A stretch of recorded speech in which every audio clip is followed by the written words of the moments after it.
चलो अब ठीक है, देख लेंगे सर बाद में।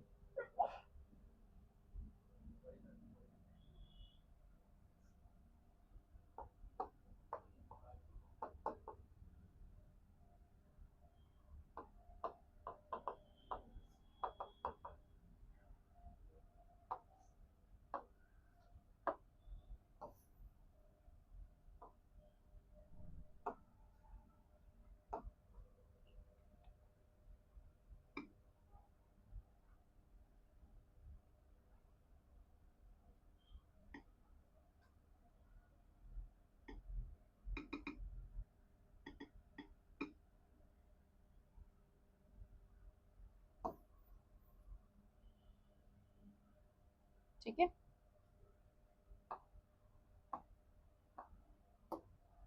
हेडिंग डाल लेना अपने इसमें।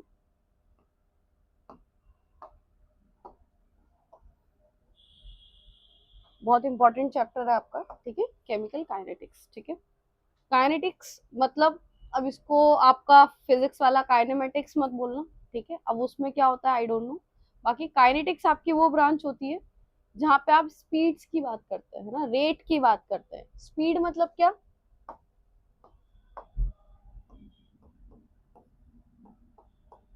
ये केमिस्ट्री की वो ब्रांच है जहाँ आप रिएक्शंस की स्पीड की बात करते हैं, है ना। क्योंकि हमने क्या देखा है कि हर चैप्टर किसी ना किसी चीज को आपको बताता है केमिस्ट्री में, कि किससे आपको क्या सीखने को मिल रहा है, किससे आपको क्या सीखने को मिल रहा है ना। हर चैप्टर से आपको प्रैक्टिकल वर्ल्ड में क्या रिएक्शन पॉसिबल है, नहीं है, होगी तो कितनी होगी, कैसे होगी, ये सारी चीजें आपको कहीं ना कहीं सीखने को मिलती है। अभी आपने ऑर्गेनिक केमिस्ट्री पढ़ा, ऑर्गेनिक में हमने क्या देखा, रिएजेंट्स का वर्क, कौन सा रिएजेंट क्या करवाता है ना। अगर रिएजेंट भी अगर आप ना बदल रहे हो तो सबस्ट्रेट अगर आप चेंज कर रहे हो तो कहाँ जाके रिएक्शन होगी, है ना। कोई रिएजेंट इतना ज्यादा रिएक्टिव होता है कि सब चीजें रिएक्ट कर देता है, और कोई चीज बहुत सिलेक्टिव होती है कि हर जगह रिएक्ट नहीं करती, कहीं कहीं पर रिएक्ट करती है। तो आप अपने अकॉर्डिंगली आप स्टडी करते हो, आपको सबकी चीजें पता होनी चाहिए। फिर जब आप प्रैक्टिकल वर्ल्ड में आते हो तो आप अपने अकॉर्डिंग उन रिएक्शंस को या उन उस नॉलेज को आप यूटिलाइज करते हो, ठीक है। तो केमिकल काइनेटिक्स, सिर्फ काइनेटिक्स वर्ड का मतलब होता है स्पीड से डील करना, है ना। केमिकल मतलब क्या, केमिकल्स की स्पीड से, मतलब आपकी जितनी भी रिएक्शंस हो रही है इस ब्रांच में आपको ये देखने को मिलता है कि वो किस स्पीड से होंगी, है ना। हो तो रही है, थर्मोडायनेमिक्स आपको बता देगा कि हाँ डेल्टा जी नेगेटिव आ रहा है, मतलब रिएक्शन फिजिबल है, होगा रिएक्शन, लेकिन किस स्पीड से। जैसे कि मैंने तुमको एक बार एक एग्जांपल बताया था कि डायमंड और ग्रेफाइट दोनों कार्बन के फॉर्म है ना। और थर्मोडायनेमिक्स क्या बोलता है, graphite is more stable then diamond, है ना, ग्रेफाइट ज्यादा स्टेबल होता है डायमंड से। दैट मीन्स अगर मैं चाहूं कि डायमंड ग्रेफाइट में कन्वर्ट हो जाए तो इट इज फिजिबल, होगा। थर्मोडायनेमिक्स ने तो बोल दिया होगा, पॉसिबल है, लेकिन कब होगा, आपने देखा कोई ऐसा डायमंड ग्रेफाइट में चेंज होता हुआ, वो रिएक्शन बहुत स्लो है, बहुत ज्यादा स्लो है। तो होगा नहीं होगा ये चीज थर्मोडायनेमिक्स बताती है, लेकिन किस स्पीड से होगा ये चीज आपको केमिकल काइनेटिक्स बताती है। आई चीज समझ में, कि कोई रिएक्शन अगर हो रही है तो उसकी स्पीड क्या है, किस स्पीड से वो रिएक्शन होगी, वो चीज आपको केमिकल काइनेटिक्स में सीखने को मिलती है, ठीक है। अपने अकॉर्डिंग लिखते जाना, है ना।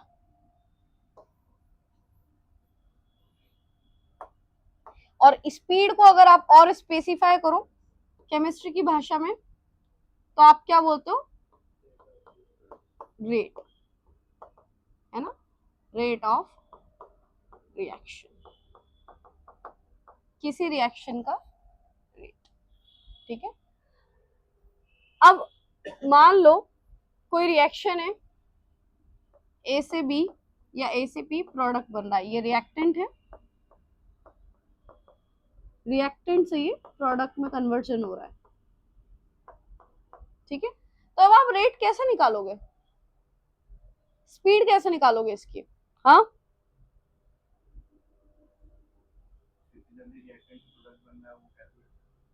कैसे, कोई तो फॉर्मूला होगा। अच्छा इस स्पीड को भूल जाओ, आप नॉर्मल बताओ, आप गाड़ियों की स्पीड बताते हो, स्पीड बताते हो, उसकी यूनिट क्या रहती है, स्पीड का फॉर्मूला क्या रहता है, डिस्टेंस अपॉन टाइम, क्या रहता है, डिस्टेंस अपॉन टाइम। मतलब आप अगर किसी चीज की स्पीड देख रहे हो तो आप टाइम के रिस्पेक्ट में देख रहे हो, है ना, कि टाइम कम लग रहा है, ज्यादा लग रहा है, एक सेकंड में कितनी डिस्टेंस कवर करी, एक घंटे में कितनी डिस्टेंस कवर करी, ये उसकी स्पीड हो गई, है ना। आपने किसी गाड़ी की स्पीड बताई किलोमीटर पर आवर के हिसाब से, आप बताते हो एक घंटे में कितने किलोमीटर वो तय कर सकती है या एक मिनट में, है ना, वो उसकी स्पीड हो गई। सेम इसी तरह से यहाँ पर आप जब रेट निकालते हो तो रेट आप कैसे निकालोगे, टाइम के रिस्पेक्ट में ही निकालोगे। Rate of a reaction, rate of reaction जब आप निकालोगे तो आप टाइम के रिस्पेक्ट में ही निकालोगे। लेकिन क्या चेंज हो रहा है, जब आप नॉर्मल स्पीड निकालते हो, समझ लो जब आप नॉर्मल स्पीड निकालते हो तो अब डिस्टेंस चेंज होती है कि एक गाड़ी है या एक इंसान है, ये ए पोजीशन से बी पोजीशन पर जा रहा है, उसकी डिस्टेंस चेंज हो रही है टाइम के रिस्पेक्ट में, तो इसलिए आपने वहां पे डिस्टेंस ली। अब तुम खुद दिमाग लगाओ, जब आप रिएक्शन कर रहे हो तो चेंज क्या हो रहा है, उसी को तो आप लोग है ना टाइम के रिस्पेक्ट में, क्या चेंज हो रहा है, रिएक्टेंट चेंज हो रहा है, पक्का। कंसंट्रेशन चेंज हो रही है ना। आपने मान लो कोई रिएक्टेंट लिया, मैं बोल रही हूँ ये रिएक्शन हो रही है, रिएक्टेंट से प्रोडक्ट बन रहा है ना। आपने आपने ये ए रिएक्टेंट लिया था, ए रिएक्टेंट लिया था, उसमें कुछ बी डाला, है ना। इनिशियली जब आपकी रिएक्शन स्टार्ट नहीं हुई थी, रिएक्शन जब स्टार्ट नहीं हुई थी तब ए, मान लो मैंने ये बी भी ऐसे डायरेक्ट तो डाला नहीं होगा, मान लो ये मेरे पास एक बीकर में ए है, एक बीकर में बी है, ठीक है, ये एक पास ए है और एक बी है, ये क्या है, रिएक्टेंट है आपके, ये रिएक्टेंट है, ठीक है, ये रिएक्टेंट्स आपने लिए। अब आप इनको मिक्स करोगे, है ना, ये ए है, इसमें आप बी डाल दोगे, ये ए है, इसमें आप बी डाल दोगे, ठीक है।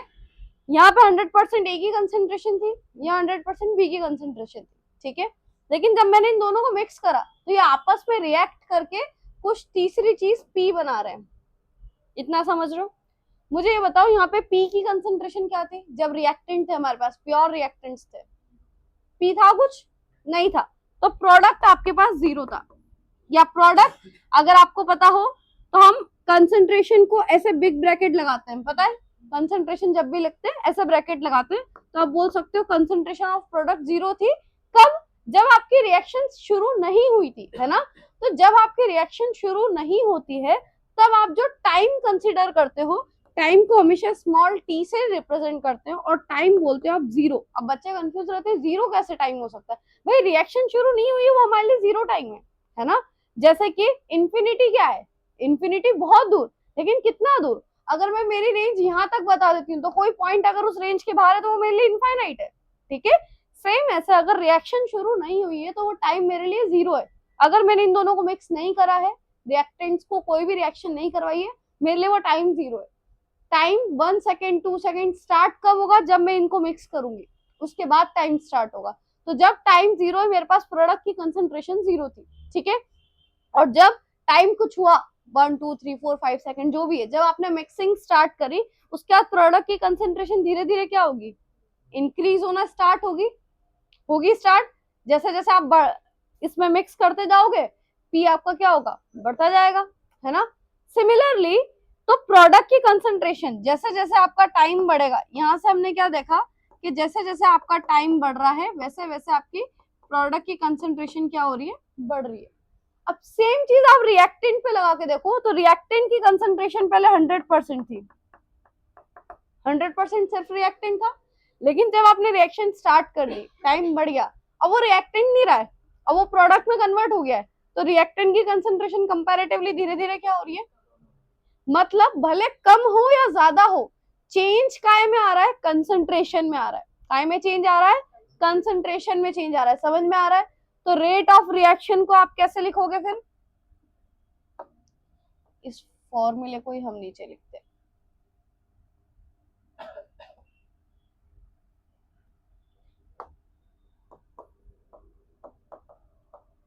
Rate of A reaction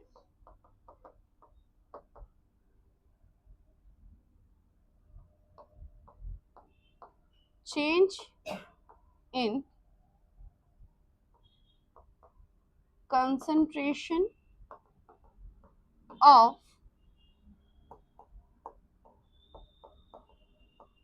reactant or product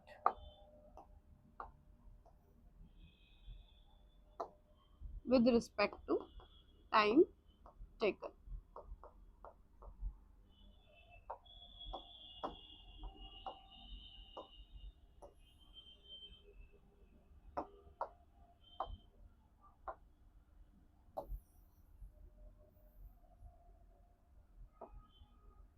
ठीक है, ये आपका आ गया रेट का फॉर्मूला। किसी को कोई दिक्कत इसमें? रेट ऑफ रिएक्शन किसके बराबर आ गया? Change in concentration of reactant और product with respect to time, कि कितने टाइम में वो चेंज हुआ है। अगर आपको अब जैसे कि डायमंड से ग्रेफाइट बदलना है तो वो चेंज कितने टाइम में हो रहा है ना, उसके अकॉर्डिंग आप बताओगे कि उस रिएक्शन का जो स्पीड है वो क्या है, कम ज्यादा है क्या है। ठीक है, और इससे तो आप डायरेक्टली रेट बता ही दोगे कि इतने स्पीड से वो रिएक्शन हो रही है। ठीक है, अब मेरी एक बात ध्यान रखना, यहाँ पे और लिखा है एंड नहीं लिखा है, तो उसको याद रखना। और मतलब और एंड में क्या डिफरेंस है? एंड मतलब दोनों, और मतलब दोनों में से किसी एक को कंसिडर करना है। क्योंकि देखो रिएक्टेंट का जितना कंसंट्रेशन में चेंज कम हो रहा है ना, रिएक्टेंट की कंसंट्रेशन जितनी कम होगी उतनी ही तो प्रोडक्ट की बढ़ेगी ना। दोनों एक ही चीज है, या तो आप उसका डिक्रीमेंट बता दो या तो प्रोडक्ट का इंक्रीमेंट बता दो, दोनों एक ही चीज है। ठीक है, तो अब आप इसको इतना बड़ा बड़ा ना लिखना पड़े, तो आप रेट को आप डायरेक्टली कैसे लिखते हो? रेट। अच्छा, अब चेंज का जो साइन है, चेंज के लिए आप कौन सा साइन लगाते हो? दो साइन लगाते हो, और उस दो साइन के अकॉर्डिंग आपके पास दो टाइप के रेट होते हैं, है ना। चलो,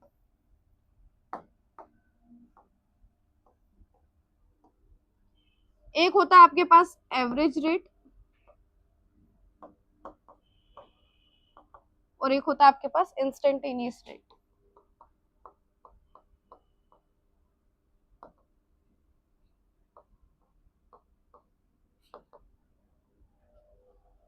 ठीक है,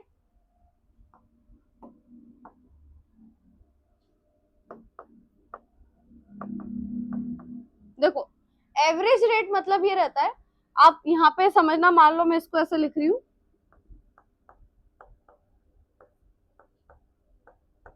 ठीक है, और इंस्टेंटेनियस में मैं रेट को ऐसा लिख रही हूँ, कुछ बता रही हूँ, सब बता रही हूँ। देखो माइनस माइनस छोड़ो, फिलहाल मैंने यहाँ पर क्या लिखा है? चेंज डेल से बताया है ना, इसको मैं ऐसा भी लिख सकती हूँ। मान लो पहले कुछ R1 रेट था,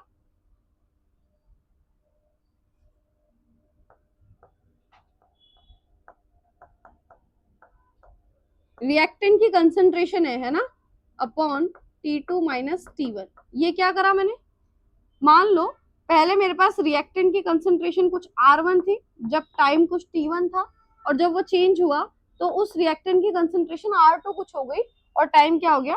T2 हो गया। जब मैं चेंज निकालूंगी तो R2 minus R1, T2 minus T1, उसको मैं del R by del T लिख सकती हूँ। ठीक है, सेम वैसे ही माइनस dr बाय dt। अगर आप सिर्फ R लिख रहे हो तो आपको ये ब्रैकेट लगाना है, यहाँ पे याद रखना है ना, ये कंसंट्रेशन वाले ये ब्रैकेट लगाने, और अपॉन में पहले ये समझो डेल और डी में क्या डिफरेंस है। डेल है तो आप उसको एवरेज रेट बोल रहे हो, और डी है तो आप इवन, ये तो आपका डिफरेंशिएशन वाला ही है ना। डिफरेंशिएशन में भी क्या करते हो आप? डिफरेंशिएशन मतलब क्या होता है? dy बाई डी एक्स का मतलब क्या है, मुझे ये बता दो। ये है ना आपका y है, ये x है, dy बाई डी एक्स का मतलब क्या होता है? मतलब क्या है इसका कि x पे y की वैल्यू कैसे डिपेंड कर रही है? x जैसे जैसे चेंज हो रहा है y में क्या चेंज आ रहा है, ये आपका डिफरेंशिएशन होता है। ठीक है, मान लो आपका ऐसा कुछ कर्व है, तो आप ये छोटे छोटे उसमें चेंज देखते हो, ये dy by D x starting में ग्राफ ही बताते हैं ना, फिर आप फॉर्मूले में जाते हो, तो छोटे छोटे चेंजेस आप लेकर चलते हो कि इतना सा x में चेंज हुआ तो y में कितना चेंज आ गया, इतना सा x में चेंज हुआ तो y में कितना चेंज आ गया, उसको आप डिफरेंशिएशन बोलते हो। और इंटीग्रेशन मतलब क्या होता है? ओवरऑल चेंज, आप उसको इंटीग्रेट कर देते हो बाद में, क्या अगर इतने से इतने में ये चेंज था तो पूरे एरिया में क्या चेंज आ जाएगा। ठीक है, तो अगर आप जो रेट निकाल रहे हो वो आप बहुत छोटे छोटे स्टेप पे निकाल रहे हो, मतलब आप रिएक्शन के हर सेकंड में निकालना चाह रहे हो कि क्या चेंज आ रहा है ना, हर छोटे छोटे स्टेप में देख रहे हो कि अब रिएक्शन का रेट क्या है, अब रिएक्शन का रेट क्या है, अब क्या चेंज आया प्रोडक्ट में, हर सेकंड में आप काउंट कर रहे हो, हर छोटे छोटे टाइम इंटरवल में अगर आप काउंट कर रहे हो, तो उसको आप बोलते हो इंस्टेंटेनियस रेट। मतलब इंस्टेंट आपको पता लगाना है कि क्या रेट में चेंज आ रहा है, ठीक है। एवरेज मतलब क्या, आप अच्छे खासे मतलब 5 मिनट बाद देख रहे हो, अच्छा 5 मिनट बाद इतना चेंज आ गया रिएक्टेंट में, अच्छा 5 मिनट बाद इतना, मतलब अच्छा खासा अगर टाइम इंटरवल है तो आप कौन सा रेट लोगे फिर, एवरेज रेट, ठीक है। ये भी इंपॉर्टेंट है, ये भी इंपॉर्टेंट। कुछ रिएक्शंस ऐसे होते हैं जो नॉर्मल सेम ही स्पीड से चलते हैं, तब आप एवरेज रेट भी ले सकते हो। कुछ रिएक्शंस ऐसे होते हैं जो हर स्टेप पे कुछ ना कुछ अलग अलग हो रहा होता है, कभी अलग आएगा, कभी अलग आएगा, कभी, तो आपको क्या करना रहता है, जब आप प्रिसाइज स्टडी करते हो तब आप इंस्टेंटेनियस को फॉलो करते हो, क्योंकि एक्यूरेट तो आपको वही बताएगा ना कि हर स्टेप में क्या चेंज हो रहा है। तो मोर एक्यूरेट कौन सा होता है, इंस्टेंटेनियस रेट, है ना। पर इसका मतलब ये नहीं कि एवरेज बेकार है, ठीक है। सबके अपने अपने इंपॉर्टेंस रहते हैं, दोनों में अंतर समझ में आया। इंस्टेंटेनियस मतलब आपको किसी भी इंस्टेंट उसी टाइम पे, अगर आप, जब आपके पास, आप यहाँ यू लिख सकते हो कि जब आपके पास टाइम इंटरवल क्या हो, छोटा हो, आप रेट निकाल रहे हो for small time interval, for small time interval, तो आप उसको बोलते हो इंस्टेंटेनियस रेट, ठीक है। और यहाँ पे अगर आपका टाइम इंटरवल अच्छा खासा हो तब आप क्या बोलोगे उसको, एवरेज। अब एक चीज बताओ, मान लो, हाँ, यहाँ पर रिएक्टेंट की कंसंट्रेशन पहले 100% थी, ये R1 का वैल्यू क्या, मान लो 100 है, 100% रिएक्टेंट था, कुछ रिएक्शन हुआ, रिएक्टेंट की कंसंट्रेशन क्या हो जाएगी, कम हो जाएगी। मान लो ये रह गया अब 80%, 80 रह गया, ठीक है। इनिशियली टाइम आपका 0 था, टाइम आप देख रहे हो 5 सेकेंड बाद, ठीक है, ठीक है। आपको रेट निकालना है, कैसे निकालोगे, R2 minus R1 upon T2 minus T1, R2 की वैल्यू है 80 माइनस 100 डिवाइडेड बाय 5 माइनस 0, क्या आ जाएगा,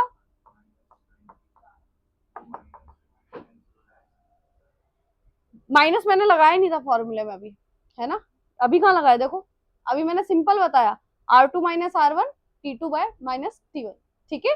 ये आप निकाल रहे हो रेट, आंसर काय में आ रहा है, नेगेटिव आ रहा है आंसर, क्या बता रहा है ये नेगेटिव साइन, कि रिएक्टेंट की कंसंट्रेशन कम हो रही है टाइम के साथ, है ना। तो आप कुछ भी कर लो, आंसर हमेशा नेगेटिव आएगा। तो उस नेगेटिव को हटाने के लिए आप एक तरह से बोल सकते हो कि आप सिंबल में जब जब आप रिएक्टेंट की कंसंट्रेशन लेकर चलते हो, आप नेगेटिव साइन लगाते हो। नेगेटिव साइन कोई फॉर्मूले में नहीं है, नेगेटिव साइन कोई मैथमेटिकली सिंबल नहीं है यहाँ पे। नेगेटिव साइन सिर्फ ये इंडिकेट करता है कि रिएक्टेंट की कंसंट्रेशन कम होगी आपकी। अगर आप रिएक्टेंट की, आपने और लिखा था ना आपके फॉर्मूले में, तो अगर आप चेंज इन कंसंट्रेशन रिएक्टेंट की लेकर चलते हो तो आपको बाय डिफॉल्ट वहां पे माइनस लेकर चलना है, ठीक है। बट अगर मैं प्रोडक्ट की लेकर चल रही हूँ तो क्या ये सेम मैं ऐसा लिख सकती हूँ, प्रोडक्ट की कंसंट्रेशन मुझे पता है टाइम के साथ बढ़ेगी, तो अगर मुझे प्रोडक्ट के लिए सेम ये रेट का फॉर्मूला लिखना है तो मैं क्या लिखूंगी, delta P bye delta T. और अगर इधर लिखना है मुझे तो मैं रेट क्या लिखूंगी, डीपी बाय dt, ठीक है। आई बात समझ में। तो ये दोनों में आपको साइन का बस इतना सा ध्यान रखना है, ठीक है। लिख लो फटाफट,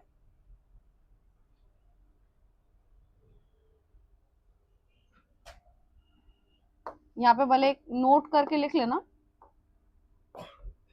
since rate of A reaction, speed आप किसी की बता रहे हो तो स्पीड नेगेटिव हो सकती है क्या, नहीं हो सकती ना। रेट ऑफ रिएक्शन एक पॉजिटिव टर्म है, आपको उसको पॉजिटिव ही रखना है। Since rate of reaction is always positive,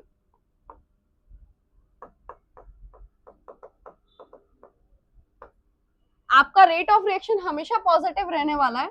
तो ये जो नेगेटिव साइन है, the negative sign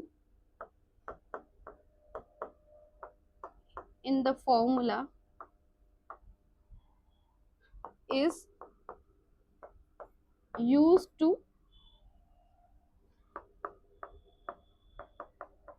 indicate that the concentration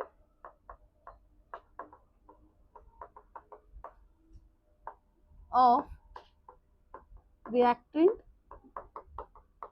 is decreasing.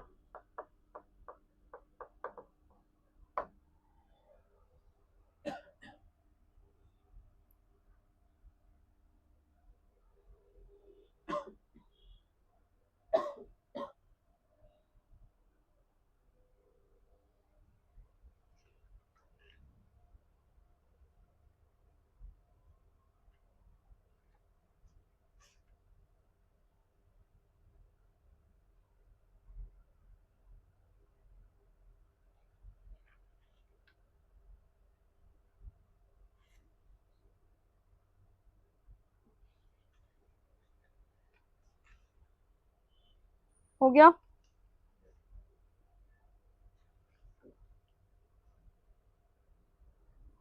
चलो, हो गया सबका? Next,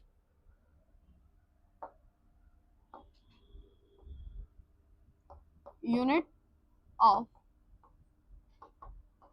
rate of reaction. देखो आज कोई क्वेश्चन नहीं करवा रही हूँ, आज बेसिक्स इंट्रोडक्शन चल रहा है, अपना बेसिक्स चल रहे हैं, है ना। क्वेश्चन आज नहीं कराऊंगी, लेकिन ऐसा नहीं कि कल भी नहीं कराऊंगी। कल से अपन फिर वही स्पीड पकड़ लेंगे, जैसा रेडॉक्स में रहा था वैसा ही रहेगा, खूब सारे क्वेश्चंस होंगे, ठीक है। तो उस हिसाब से आपको रोज प्रिपेयर करके आना है, नोट्स बनाते रहना और रिविजन करके आना है। अगर एक फॉर्मूला आ रहा है, दो, अभी स्टार्टिंग में कम कम आएंगे, लेकिन फिर थोड़े टाइम बाद बहुत ज्यादा फॉर्मूला आएंगे इकट्ठे इकट्ठे, तो अभी से मेंटेन करके चलना फिर स्पीड, ठीक है। यूनिट आपको पता होनी चाहिए और इम्पोर्टेंट है, क्योंकि बाद में जाके कंफ्यूज होगे, अभी इजी लगेगा। यूनिट कैसे निकालते हैं, उसके फॉर्मूले से। आपको रेट का फॉर्मूला पता है, रेट का फॉर्मूला क्या है? Change in concentration. अब आप वो रिएक्टेंट ले लो, प्रोडक्ट ले लो, कुछ भी ले लो, माइनस लगाओ प्लस लगाओ, माइनस प्लस से हमारे यूनिट पे कोई असर नहीं आता है, ठीक है। और अपॉन में है आपका टाइम, ठीक है। तो कंसेंट्रेशन की यूनिट क्या होती है? मोल पर लीटर। मोलैरिटी आप स्टैंडर्ड लेकर चलते हो, है ना, तो ऊपर आ जाएगा मोल पर लीटर, ठीक है। और टाइम की यूनिट क्या होती है? सेकंड। तो यहाँ पे यूनिट, रेट की यूनिट क्या आ जाती है? मोल पर लीटर पर सेकंड, याद रखना।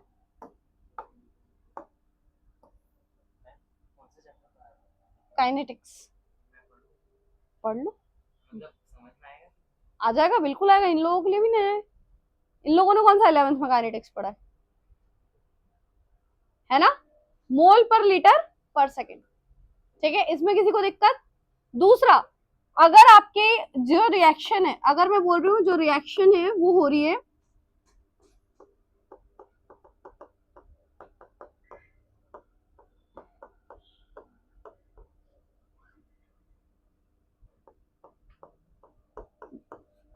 गैसियस फेज में, मतलब रिएक्टेंट भी गैस है, प्रोडक्ट भी गैस है, सब कुछ गैस है ना। अगर आपकी रिएक्शन कुछ ऐसी है, कोई गैस है, वो गैस में कन्वर्ट हो रही है, अब क्या करोगे यूनिट का? अब आपका रेट क्या हो जाएगा? चेंज इन कंसेंट्रेशन लोगे क्या अभी भी? अब आपकी गैस है तो अब आप प्रेशर में चेंज लोगे ना, तो यहाँ पे प्रेशर आ जाएगा और अपॉन में क्या आ जाएगा? टाइम आ जाएगा, तो यूनिट क्या हो जाएगी? एटीएम, है ना। पास्कल भी होती है, लेकिन और पास्कल इसकी होती है, किसकी?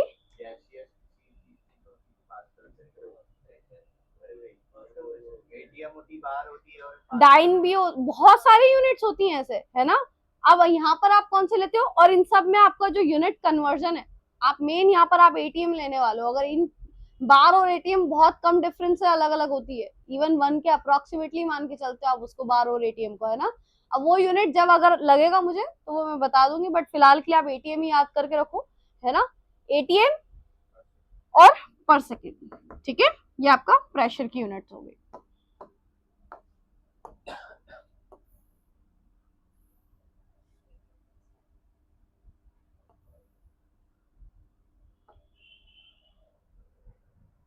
ठीक है, हो गया। नेक्स्ट, अब ग्राफ देखो, नेक्स्ट हेडिंग डालो ग्राफ।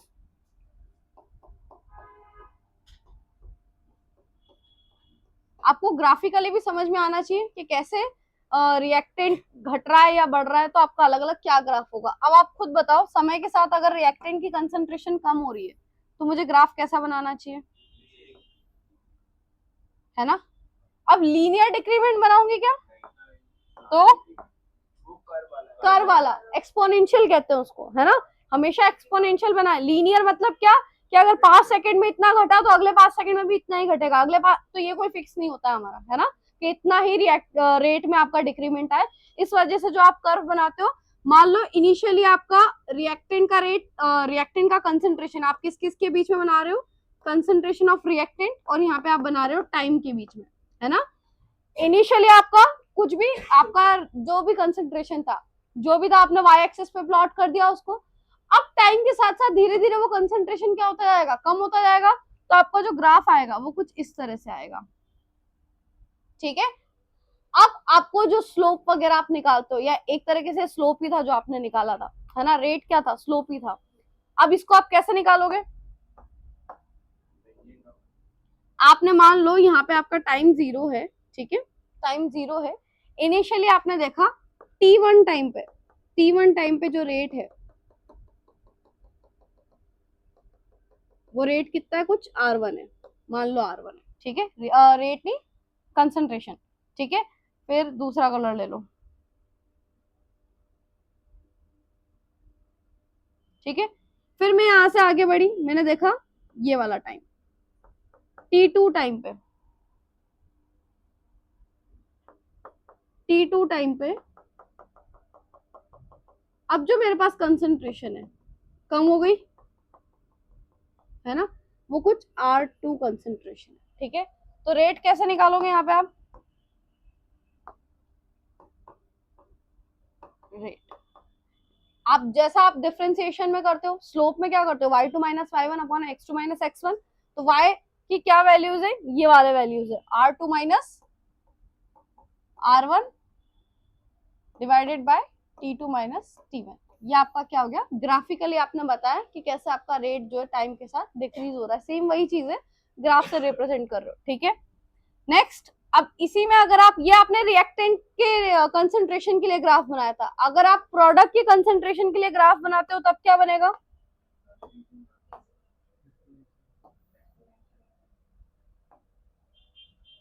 Exponential increment.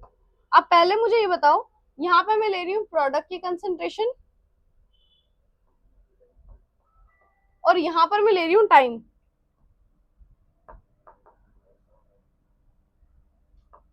मुझे ये बताओ ग्राफ शुरू कहाँ से होगा, नीचे से, कहाँ से, नीचे से कहाँ से, ओरिजिन से, ये 0 है मेरा, है ना, तो कहाँ से शुरू होगा ग्राफ, ऊपर से होगा या 0 से होगा, मुझे इतना बताओ।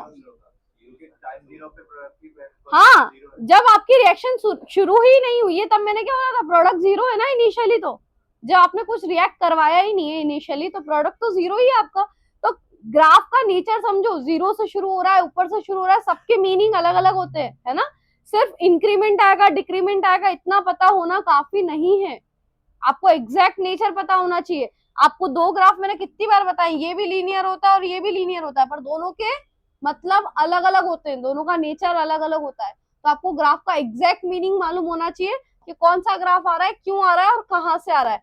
अब अगर 0 से शुरू होगा, क्योंकि हमको पता है कि जब रिएक्शन शुरू नहीं हुई है तो आपका प्रोडक्ट 0 रहता है, तो आपका ग्राफ कुछ ऐसा आएगा, ठीक है, टाइम के साथ वो बढ़ता जाएगा, ठीक है, लीनियर नहीं आएगा, ऐसा एक्सपोनेंशियल ऐसा आएगा, ठीक है। जो ये वाला ग्राफ होता है ना, ये अलग होता है, ये कब आएगा कि टाइम के साथ आपका रुक ही नहीं रहा है ना, इनफाइनाइट हो जाएगा क्या एक टाइम के बाद, लिमिटेड है ना आपके पास, तो इसलिए ये वाला ग्राफ आएगा, तो वही आपको नेचर समझना है। अब मैं बोल रही हूँ T1 टाइम पे वापस से आप देखो, है ना, आपका जब टाइम T1 है तो आपके पास प्रोडक्ट की कंसेंट्रेशन कुछ यहाँ पर P1 है, ठीक है। अब जब आपने टाइम बढ़ाया, T2 टाइम पर गए तो प्रोडक्ट की कंसेंट्रेशन क्या हुई, बढ़ गई, P2, है ना। यहाँ पे आपका रेट किसके बराबर आ गया, P2 minus P1 upon T2 minus T1, और इधर देखें तो ये चीज आपकी नेगेटिव आएगी, ठीक है, और यहाँ पर आपका क्या आएगा, पॉजिटिव आएगा, ठीक है।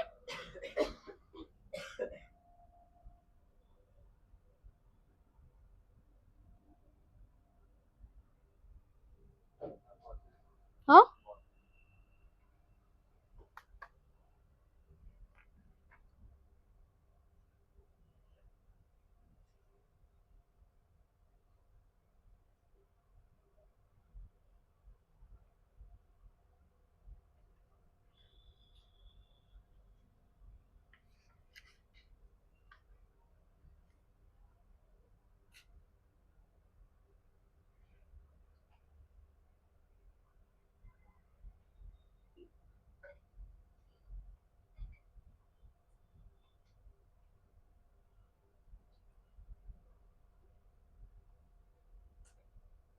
हो गया, चलो अब मैं बोल रही हूँ मेरे पास एक जनरल रिएक्शन है,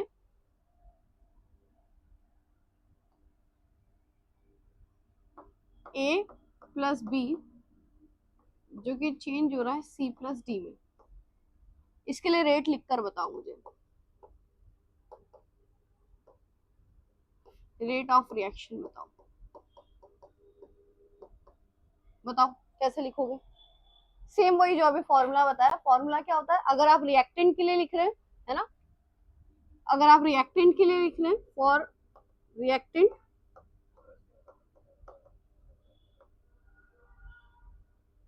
कहाँ गया, फॉर रिएक्टेंट रेट किसके बराबर होता है, minus delta R bye delta T, और अगर आप प्रोडक्ट के लिए लिख रहे हैं, फॉर प्रोडक्ट, तो रेट हो जाएगा delta P bye delta T. लिखो इस रिएक्शन के लिए,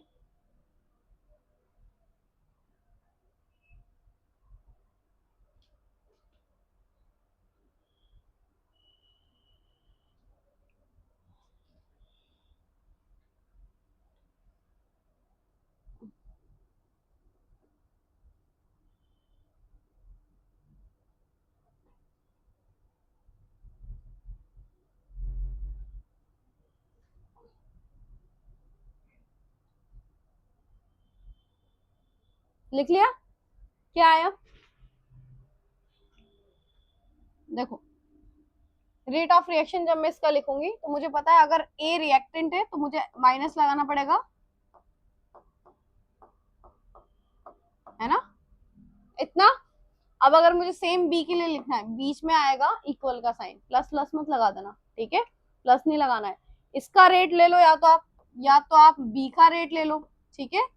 तो रेट देखो, आप रेट किसी भी इंडिविजुअल किसी एक के टर्म में निकाल सकते हो, जैसे कि हमने जब रेडॉक्स पढ़ा था तो हमने मोलैरिटी, है ना, और उसको आप मोल कंसेप्ट को इक्विवेलेंट कंसेप्ट पे लेकर आए थे। मोल कंसेप्ट में आपको सबको लेकर चलना रहता था, लेकिन इक्विवेलेंट्स में क्या होता था, आप किसी भी एक का निकाल लो, आपको ओवरऑल रिएक्शन का समझ में आ जाएगा, तो आप किसी भी एक के रिस्पेक्ट में आप पता लगा सकते हो, है ना। तो सेम अगर मुझे सी के लिए निकालना है तो क्या हो जाएगा, delta C by delta T, और अगर डी के लिए निकालना है तो क्या हो जाएगा, किस किस का सही था ये बताओ, किस किस ने ऐसा ही करा था, किसी ने नहीं, प्लस प्लस लगा दिया था क्या बीच में, बहुत बढ़िया, शाबाश, ये तो तुम्हारा त्याग हो गया, है ना, इस इस क्लास के प्रति, ठीक है। अच्छा अब अगर समझ में आ गया तो एक और करके बताओ,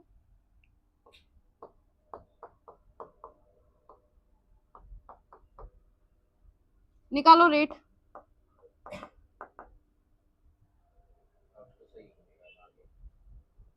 इसको आप इंडिविजुअल रेट भी बोल सकते हो ना, इंडिविजुअल आप किसी पर्टिकुलर केमिकल पे आप डिपेंड कर रहे हो, इसका निकालना, फिर उसके बाद आप निकालना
हो गया सबका? क्या आया? इसका बताओ। शाबाश। शाबाश।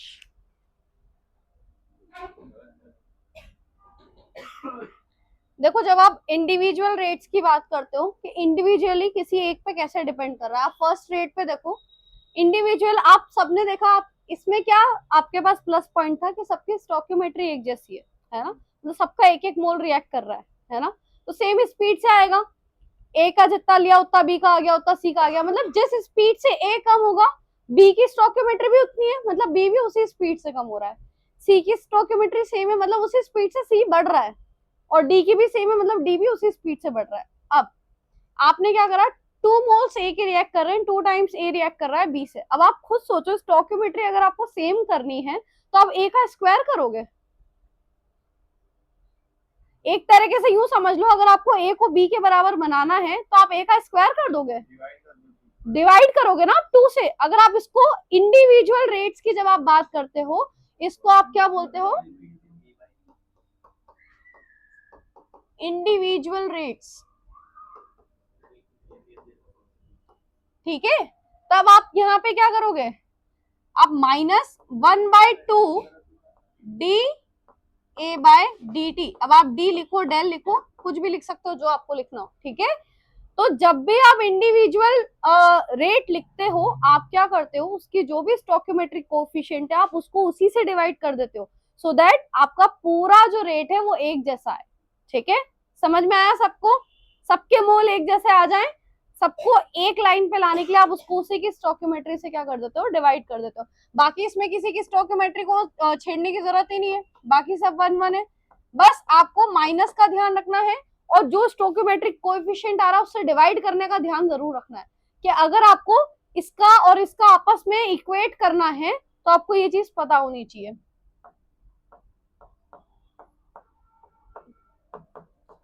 अंश, तुम्हारे पास वो बुक है क्या अभी, वो जेई वाले क्वेश्चन है जिसमें नहीं लाए, बहुत बढ़िया, लेके आना अब रोज।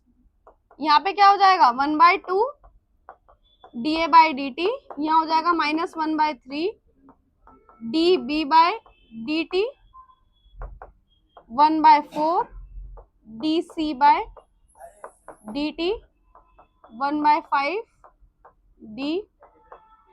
समझ में आया सबको, अब क्या करना है, सबने सुधार कर लिया। इसमें क्या आ जाएगा, -d(n2/dt) -1/3 dH2/dt, और यहाँ पे क्या आ जाएगा 1/2 dNH3/dt। तो इन शॉर्ट, अगर मेरे पास कोई भी जनरल रिएक्शन है, फॉर एनी जनरल रिएक्शन जिसका फॉर्मेट ऐसा है, बताओ इंडिविजुअल रेट्स क्या होंगे।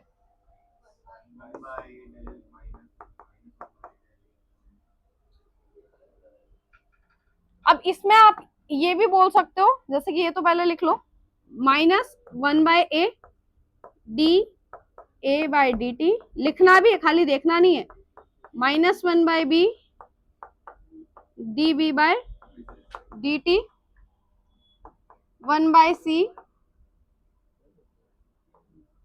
D C by D T, और 1/d, ठीक है।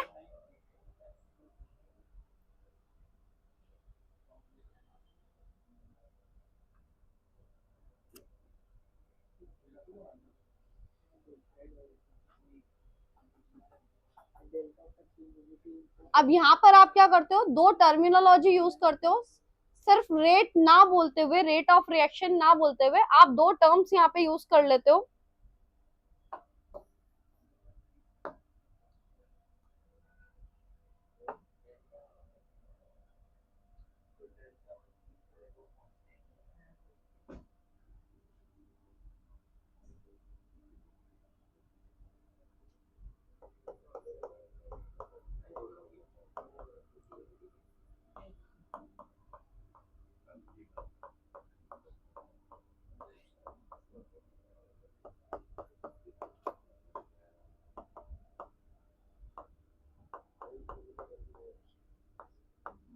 देखो बहुत सी बार आपको इन टर्म्स में क्वेश्चन मिलेगा, रेट ऑफ डिसअपियरेंस और रेट ऑफ अपीयरेंस। अब डिसअपियर कौन हो रहा है, समय के साथ साथ रिएक्टेंट कम हो रहा है, तो आपको बहुत सी बार हो सकता है लिखे, ये मान लो ये अमोनिया वाला रिएक्शन दे दिया और बोल दिया rate of disappearance of nitrogen is this and what is the rate of formation of ammonia, ये बताओ।